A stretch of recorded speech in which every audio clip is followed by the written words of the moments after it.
ಸ್ನೇಹಿತರೆ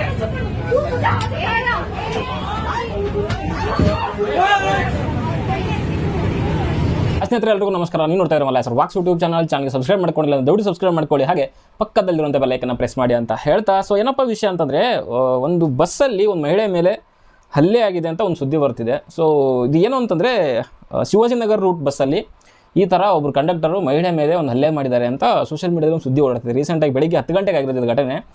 so Siddapura police ಸ್ಟೇಷನಲ್ಲಿ FIR ಕೂಡ register ಆಗಿದೆ ಆ ಒಂದು ಕಂಡಕ್ಟರ್ ಮೇಲೆ. ಸೊ ಇಲ್ಲಿ ಮೇಲ್ನೋಟಕ್ಕೆ ನೋಡ್ತಾ ಇದ್ರೆ ಅನಿಸ್ತಿರೋದು ನಿಮಗೆ ಕಂಡಕ್ಟರ್ ತಪ್ಪು ಅಂತ ಅನಿಸುತ್ತೆ. ಆ ವಿಡಿಯೋ ನೋಡಿದ್ರೆ, ವಿಡಿಯೋ ಹಾಕಿದ್ನ ಆಲ್ರೆಡಿ ನೋಡಿರ್ತೀರ. ಸೊ ಅಲ್ಲಿ ನೋಡಿದ್ರೆ ನಿಮಗೆ ಕ್ಲಿಯರಾಗಿ ನೋಡಿದ್ರೆ ಗೊತ್ತಾಗುತ್ತೆ. ಫಸ್ಟು ಕೈ ಮಾಡಿದ್ದು ಆ ಮಹಿಳೆ, ಅಲ್ಲೊಂದು ಆ ಮಹಿಳೆ ಹಿಂದಿನಲ್ಲೇನೋ ಮಾತಾಡ್ತಿದ್ದಾರೆ. ಸೊ ಮೇ ಬಿ ಗೊತ್ತಿಲ್ಲ ಯಾರು ಅಂತ. ಸೊ ಅವರು ಹಿಂದಿನಲ್ಲೇನೋ ಮಾತಾಡ್ತಿಲ್ಲ ಅಂತ ಕೇಳಿಸ್ತಿದ್ದೆ ನನಗೆ. ಶಿವಾಜಿನಗರ ರೂಟ್ ಬಸ್ಸಲ್ಲಿ ಸಿದ್ದಾಪುರ ಪೊಲೀಸ್ ಸ್ಟೇಷನ್ ಆ ವ್ಯಾಪ್ತಿ ಅಂತ ಅನಿಸುತ್ತೆ. ಸೊ ಏನೋ ಟಿಕೆಟ್ ವಿಚಾರಕ್ಕೆ ಗಲಾಟೆ ಆಗಿದೆ. ಸೊ ಅದಕ್ಕೋಸ್ಕರ ಅಲ್ಲಿ ಈ ಮೇಲ್ನೋಟಕ್ಕೆ ನೋಡ್ತಾ ಇದ್ದರೆ ಕಂಡಕ್ಟರ್ದೇ ತಪ್ಪು ಅಂತೇಳಿ, ಯಾಕಂದರೆ ಕಂಡಕ್ಟರ್ ಸ್ವಲ್ಪ ತುಂಬ ಜೋರಾಗೇನೆ ಹಲ್ಲೆ ಮಾಡಿದ್ದಾರೆ. ಬಟ್ ಇದಕ್ಕಿಂತ ಮುಂಚೆ ಆ ಮಹಿಳೆ ಏನೋ ಮಾತಾಡಿಕೊಂಡು ಕಂಡಕ್ಟರ್ಗೆ ಎಣ್ಣೆ ಹೊಡಿತಾರೆ. ಸೊ ಅದು ಯಾರೂ ಗಮನಿಸಿಲ್ಲ ಅಂತ ಅನಿಸುತ್ತೆ. ಹಾಗಂತ ನಾನು ಇಲ್ಲಿ ಕಂಡಕ್ಟರ್ ಸರಿ, ಆ ಮಹಿಳೆ ತಪ್ಪು ಅಂತ ಹೇಳ್ತಾ ಇಲ್ಲ. ಇಬ್ಬರದ್ದು ಕೂಡ ತಪ್ಪಿದೆ. ಟಿಕೆಟ್ ವಿಚಾರವಾಗಿ ಏನೇ ಒಂದು ತೊಂದರೆ ಇದ್ದರೂ ಕೂಡ ಅಲ್ಲಿ ಡ್ರೈವರ್ ಇರ್ತಾರೆ ಅಥವಾ ಕೆಲವು ಜನಗಳಿರ್ತಾರೆ, ಅಥವಾ ಅಲ್ಲಿ ಹೋಗಿ ನೀವು ಡಿಪೋ ಹತ್ರ ಹೋಗಿ ಕ್ವಶನ್ ಮಾಡ್ಬೋದು. ಬಟ್ ಅವ್ರ ಹತ್ರನೇ ಜಗಳ ಆಡಿ, ನಾನು ಮಾತಾಡಿ ಡಿಸ್ಕಷನ್ ಮಾಡಿ ಅದು ಏನೇ ಪ್ರಾಬ್ಲಮ್ ಇದ್ರೂ ಕೂಡ ಅದು ಬಗೆಹರಿಸ್ಕೊಳ್ಳಿ. ಬಟ್ ಆದರೆ ಕಪಾಳಕ್ಕೆ ಹೊಡೆಯುವಂಥದ್ದು ಅಷ್ಟು ಜನಗಳ ಮಧ್ಯೆ ಯಾರಿಗೆ ಅಲ್ಲಿ ಹರ್ಟ್ ಆಗೇ ಆಗುತ್ತೆ. ಅದೇ ರೀತಿಯಲ್ಲಿ ಅವರು ರಿಯಾಕ್ಟ್ ಮಾಡಿದ್ದಾರೆ. ರಿಯಾಕ್ಟ್ ಮಾಡಿದ್ದು ಸರಿಯಲ್ಲ, ಖಂಡಿತವಾಗ್ಲೂ ತಪ್ಪು. ಆ ಒಬ್ಬ ಮಹಿಳೆ ಅವ್ರಿಗೆ ತಿಳಿದಿಲ್ವೋ ಗೊತ್ತಿಲ್ಲ ನನಗೆ, ಬಟ್ ಆದರೂ ಕೂಡ ಒಬ್ಬ ಕರ್ತವ್ಯದಲ್ಲಿರುವಂಥ ಸರ್ಕಾರಿ ನೌಕರನಿಗೆ ಆ ರೀತಿಯಲ್ಲಿ ಕಪಾಳಕ್ಕೆ ಹೊಡೆಯೋದು ಆ ಪಬ್ಲಿಕ್ ಪ್ಲೇಸಲ್ಲಿ ತುಂಬ ದೊಡ್ಡ ತಪ್ಪು. ಜೊತೆಗೆ ಅವ್ರು ಹೊಡೆದ್ರು ಅಂತ ಹೇಳ್ಬಿಟ್ಟು ಇವರು ಆ ಒಂದು ಹೆಣ್ಮಗಳು ಅಥವಾ ಮನುಷ್ಯ ಅನ್ನೋದು ನೋಡ್ದೇನೆ ಆ ಥರ ಹೊಡೆಯೋದು ಇವ್ರದ್ದು ಕೂಡ ತಪ್ಪು. ಸೊ ಅವ್ರೇನೋ ಹೊಡೆದ್ರು, ಓಕೆ ಆಯ್ತು, ತಪ್ಪಾಯ್ತು ಅವ್ರ ಕಡೆಯಿಂದ. ಅದೇ ತಪ್ಪು ನೀವು ಮಾಡಿದ್ರೆ, ಸೊ ಎರಡೂ ತಪ್ಪುಗಳು ಯಾವುದು ಸರಿ ಅಂತ ಹೇಳೋಕ್ಕಾಗುತ್ತೆ. ಸೊ ನಿಜವಾಗ್ಲೂ ನನ್ನ ಪ್ರಕಾರ ಇಬ್ಬರದ್ದು ಕೂಡ ತಪ್ಪಿದೆ. ಬಟ್ ಇದ್ರದ್ದು ಎರಡು ಸೈಡ್ ಸ್ಟೋರಿ ಏನಿದೆ ಅನ್ನೋದು ತಿಳ್ಕೊಳ್ಳೋದೇನೋ ನಾವು ಅವ್ರು ತಪ್ಪಿದೆ ಇವ್ರು ತಪ್ಪಿದೆ ಹೇಳಲಿಕ್ಕಾಗಲ್ಲ. ಇವಾಗ ಏನಾಗಿದೆ ಅಂದರೆ ಫ್ರೀ ಟಿಕೆಟ್ ಇದೆ. ಸೊ ಕೆಲವರು ಏನು ಮಾಡ್ತಾರೆ, ಆಧಾರ್ ಕಾರ್ಡ್ ತಂದಿರ್ತಾರೆ, ಕೆಲವರು ಮೊಬೈಲಲ್ಲಿ ಹಿಡ್ಕೊಂಡು ಬಂದಿರ್ತಾರೆ. ಸೊ ಇವಾಗ ಕಂಡಕ್ಟರ್ ಏನು ಮಾಡ್ತಾರೆ ಅಂತಂದರೆ, ಅವ್ರದ್ದು ಹಾರ್ಡ್ ಕಾಪಿ ಬೇಕು ಆಧಾರ್ ಕಾರ್ಡ್, ಇಲ್ಲ ಅಂತಂದರೆ ಡಿಜಿಲಾಕರಲ್ಲಿ ಇದ್ದು ಮಾತ್ರ ಅವರು ಅಕ್ಸೆಪ್ಟ್ ಮಾಡ್ತಾರೆ. ಕೆಲವರು ಮಾಡ್ತಾರೆ ಇಲ್ಲ ಅಂತೇಳಿ. ಬಟ್ ರೂಲ್ ಪ್ರಕಾರ ಅವ್ರು ಮಾತಾಡೋ ಪ್ರಕಾರ ಅಂದರೆ ಡಿಜಿಲಾಕರಲ್ಲಿ ಇರಬೇಕು ಮೊಬೈಲಲ್ಲಿ, ಆದರೆ ಇಲ್ಲ ಅಂತಂದರೆ ನಮಗೆ ಹಾರ್ಡ್ ಕಾಪಿ ಆಧಾರ್ ಕಾರ್ಡ್ ಬೇಕು ಅಂತಾರೆ ಇವ್ರು. ಅಥವಾ ತಂದಿರಲ್ಲ. ಸೊ ಈ ಥರದ್ದು ಏನಾದರೂ ಒಂದು ಆಗಿರುತ್ತೆ ಟಿಕೆಟ್ ವಿಚಾರದಲ್ಲಿ ಗಲಾಟೆ. ಸೊ ಬಟ್ ಯಾರ್ದು ತಪ್ಪು ಅಂತ ನಾವು ಇಲ್ಲಿ ಕುತ್ಕೊಂಡು ಹೇಳಲಿಕ್ಕಾಗಲ್ಲ. ಬಟ್ ಇದ್ರ ಬಗ್ಗೆ ಅಷ್ಟೊಂದು ಸುದ್ದಿ ಇಲ್ಲ ಎಟ್ ಪ್ರೆಸೆಂಟ್. ನೋಡೋಕೆ ಹೋದ್ರು ಟಿವಿನಲ್ಲಿ ಎಲ್ಲೂ ನಾನು ನೋಡಲಿಲ್ಲ.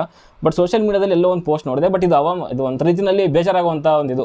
ಯಾಕಂತಂದರೆ ಕಂಡಕ್ಟರ್ ಹೊಡೆದಿರೋದು ನೋಡಿದ್ರೆ ಅಷ್ಟೊಂದು ಅಗ್ರೆಸಿವ್ ಆಗಿ ಹೊಡೆಯುವಂಥದ್ದು ಬೇಕಿರಲಿಲ್ಲ ಅಂತ ನನಗೆ ಅನಿಸುತ್ತೆ. ಖಂಡಿತವಾಗ್ಲೂ ಹೆಣ್ಮಗಳು ಫಸ್ಟ್ ಹೊಡೆದ್ಲು, ಅದು ಒಪ್ಕೊತೀನಿ. ಬಟ್ ಆದರೂ ಅಷ್ಟೊಂದು ಹಲ್ಲೆ ಮಾಡೋದು ಎಲ್ಲೋ ತಪ್ಪು ಅಂತ ನನಗೆ ಅನಿಸುತ್ತೆ ಕಂಡಕ್ಟರ್ದು. ಹಾಗಂತ ಇಲ್ಲಿ ಕಂಡಕ್ಟರ್ದೇ ತಪ್ಪು ಅಂತ ಹೇಳಲಿಕ್ಕಾಗಲ್ಲ. ಬಟ್ ಆ ಕೈ ಮಾಡಿರೋದೇನಿದೆಯಲ್ಲ, ಸೊ ಅದು ಇಬ್ಬರದ್ದು ತಪ್ಪಿದೆ. ಸೊ ಬೇಜಾರಾಯ್ತು ಇವ್ರು ನೋಡಿ ನನಗಂತೂ. ಸೊ ಹೆಣ್ಮಗಳೇನೋ ಕೈ ಮಾಡಿದ್ದು ಏನಾಗಿತ್ತೋ ಏನೋ ವಿಷಯ ಗೊತ್ತಿಲ್ಲ. ಟಿಕೆಟ್ ವಿಚಾರ ಅಂತ ಹೇಳ್ತಿದ್ದಾರೆ, ಅದು ಬಿಟ್ಟು ಏನಾದರೂ ಬೇರೆ ಆಗಿದೆಯಾ ಗೊತ್ತಿಲ್ಲ. ಸೊ ಅದ್ರ ಬಗ್ಗೆ ತನಿಖೆ ಆಗುತ್ತೆ. ಸೊ ಮೇ ಬಿ ಇವತ್ತು ನೈಟ್ ಯಾವುದಾದ್ರು ಸುದ್ದಿವಾಹಿನಿಗಳಲ್ಲಿ ಇದ್ರ ಬಗ್ಗೆ ಪ್ರಸಾರ ಮಾಡ್ಬೋದು. ಸೊ ಆಮೇಲೆ ನನಗೆ ಅನ್ಸೋದೇನು ಅಂತಂದರೆ, ಎಲ್ಲ ಕಂಡಕ್ಟರ್ಗಳು ತಪ್ಪು ಮಾಡಲ್ಲ, ಕೆಟ್ಟವರಿರಲ್ಲ, ಅಥವಾ ಎಲ್ಲರೂ ಕೂಡ ಒಳ್ಳೆಯವರಿರಲ್ಲ. ನಾನು ಎಕ್ಸ್ಪೀರಿಯೆನ್ಸ್ ಮಾಡಿರೋ ಪ್ರಕಾರ ಅಲ್ಲಿ ಕೆಲವು ಜನ ಏನಂತಂದರೆ ಚಿಲ್ಲರೆ ಕೊಡಲ್ಲ. ಇವಾಗ ಇಲ್ಲಿ ಕೆಲವೊಂದು ನೆಕ್ಸ್ಟ್ ಸ್ಟಾಪಿಂದ ಇನ್ನೊಂದು ಸ್ಟಾಪಿಗೆ ಹೋಗ್ತಾ ಇರ್ತೀವಿ, ನಮ್ಮ 5 ರೂಪಾಯಿ ಇರುತ್ತೆ ಟಿಕೆಟು. ನಾವು ಕೆಲವು ಟೈಮಲ್ಲಿ 5 ರೂಪಾಯಿ ಚಿಲ್ಲರೆ ಇದ್ದರೆ ಕೊಡ್ತೀವಿ. ಓಕೆ, ಯಾರೂ ಇಲ್ಲಿ ಪ್ಯಾಸೆಂಜರ್ಗಳು ಚಿಲ್ಲರೆ ಇಟ್ಕೊಂಡು ಕೊಡಲ್ಲ ಅಂತ ಹೇಳಿ ಬರಲ್ಲ. ಆಲ್ಮೋಸ್ಟ್ ಎಲ್ಲರೂ ಕೊಟ್ಟೆ ಕೊಡ್ತಾರೆ. ಕೆಲವ್ರು ಏನು ಮಾಡ್ತಾರೆ ಅಂತಂದರೆ, ಚಿಲ್ಲರೆ ಇದ್ದರೂ ಕೊಡಲ್ಲ ಕಂಡಕ್ಟರ್ಗಳು ಅಂತ ಕಿತ್ತೋಗಿರೋರು ಇರ್ತಾರೆ. ಎಲ್ಲರೂ ಅಲ್ಲ, ಮತ್ತೆ ಹೇಳ್ತಾ ಇದ್ದೀನಿ, ಕೆಲವ್ರಿಗೆ ಮಾತ್ರ ಗಲಾಟೆ ಮಾಡಬೇಕು ಅವ್ರ ಜೊತೆಗೆ. ಸುಮಾರು ಸರಿ ಆಗಿದೆ ನನಗೆ ಈ ಥರ. ಚಿಲ್ಲರೆ ಇದ್ದರೂ ಕೊಡಲ್ಲ ಅವರು, 5 ರೂಪಾಯಿನೇ ಕೊಡಬೇಕು ಅವ್ರಿಗೆ. ನಾವು ಎಲ್ಲಿಂದ ತಂದುಕೊಳ್ಳೋಣ? ಇದ್ದರೆ ಕೊಡ್ತೀವಿ, ಇಲ್ಲ ಅಂತಂದರೆ ಎಲ್ಲಿಂದ ತಂದುಕೊಳ್ಳೋಣ? ಸೊ ಅವರು ಅರ್ಥ ಮಾಡ್ಕೊಬೇಕು. ಅವರಿರೋದು ಇಲ್ಲಿ ಜನರ ಒಂದು ಇದಕ್ಕೆ ಕರ್ತವ್ಯ ಇದು ಮಾಡಲಿಕ್ಕೆ. ಓಕೆ, ಪಬ್ಲಿಕ್ ಸರ್ವೆಂಟ್ ಆಗಿರೋದು ಅವರು. ನಾವೇನೇ ಕೇಳಿದ್ರು ಕೂಡ ಅವ್ರು ಕೊಡಬೇಕು. ಅದರಲ್ಲೂ ಮುಖ್ಯವಾಗಿ ಬೆಂಗಳೂರು ಸಿಟಿಲಂತೂ BMTC ಅವ್ರದ್ದು ಇದೊಂದು ಇದ್ದಿದೆ, ಕಿರಿಕ್ ಏನೂ ಮಾಡಲಿಕ್ಕಾಗಲ್ಲ. ಕಂಡಕ್ಟರ್ಗಳದ್ದು 5 ರೂಪಾಯಿ ಚಿಲ್ಲರೆ ತೊಗೊಂಡು ಹೋಗ್ಬೇಕು ನಾವು. ಅದು ಒಂದು ದೊಡ್ಡ ಪ್ರಾಬ್ಲಮ್ಮು. ಸೊ ಇಲ್ಲ ಅಂತಂದರೆ ಅಲ್ಲೂ ಜಗಳಗಳಾಗ್ತವೆ. ಇಲ್ಲಾಂದರೆ 5 ರೂಪಾಯಿ ಕೊಡೋದಿಲ್ಲ, 2 ರೂಪಾಯಿ 1 ರೂಪಾಯಿ ಅಂತೂ ಅವ್ರು ಕೊಡೋದೇ ಇಲ್ಲ ಬಿಡಿ. ಓಕೆ, ಸುಮ್ಮನೆ ಬರೆದುಬಿಟ್ಟು ಇದು ಮಾಡ್ತಾರೆ ಅಷ್ಟೇ. ಚಿಲ್ಲರೆ ಇದ್ದರೂ ಕೊಡಲ್ಲ ಅವರು. ಇದೊಂದು ಪ್ರಾಬ್ಲಮ್. ಆಮೇಲೆ ಇನ್ನೊಂದು ಏನಂತಾರೆ, ಹಳ್ಳಿ ಕಡೆಗಂತೂ ಆ ಬಸ್ಗಳ ಟೈಮಿಂಗ್ ಅಂತೂ ಬರೋದೇ ಇಲ್ಲ. ಬಟ್ ಅಲ್ಲಿ ಏನೋ ಎನ್ಕ್ವೈರಿ ಮಾಡೋಕ್ಕೆ ಹೋದರೆ ಉಲ್ಟಾ ಪಲ್ಟಾ ಮಾತಾಡ್ಬಿಡ್ತಾರೆ. ನಾವೇನಾರ ಜಾಸ್ತಿ ಮಾತಾಡಿದ್ರೆ ಡ್ರೈವರು ಕಂಡಕ್ಟರ್ಗಳಿಗೆ ಹೇಳೋದು, ಅವ್ನು ಜಗಳ ಆಡೋಕ್ಕೆ ಬರ್ತಿದ್ದಾನೆ, ಅವ್ನು ಬೈತಿದ್ದಾನೆ, ಬಸ್ ಹಿಂಗೆ ಬಂದಿಲ್ಲ ಅಂತ ಹೇಳ್ಬಿಟ್ಟು ಅವರು ಕಂಡಕ್ಟರ್ ಡ್ರೈವರ್ಗಳಿಗೆ ಹಾಕ್ಕೊಟ್ಬಿಡೋದು.